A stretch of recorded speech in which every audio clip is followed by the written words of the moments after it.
Hey, what's up guys? Welcome naman tayo dito sa ating panibagong video. So ang topic natin for today ay paano nga ba mag-apply ng auto loan ng isang empleyado or employed. Ano ang mga kailangang requirements para ma-process ang application? Napakasimple lang ang requirements. Number 1 is to valid IDs, COE with compensation, pwede ring income tax return or ITR, or 3 months pay slip.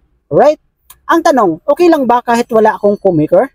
Yes po, pwede. Pwede po. Kailangan lang natin na pasok yung monthly income ninyo sa unit na gusto nyong applyan. Alright? Halimbawa, if ang monthly ng sasakyan ay nasa 15,000, so dapat po at least 2.5 times or 3 times ang monthly income natin, which is around 40,000 to 45,000 monthly income para madaling ma-approve. Alright?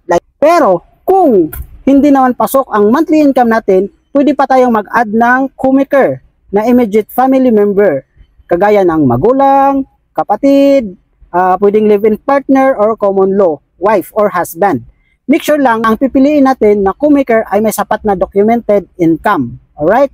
Take note, hindi lang sa monthly income ang basihan para ma-approve ng auto loan. Para sa iba pang detalye, message nyo lang ako para matulungan ko kayo. Alright?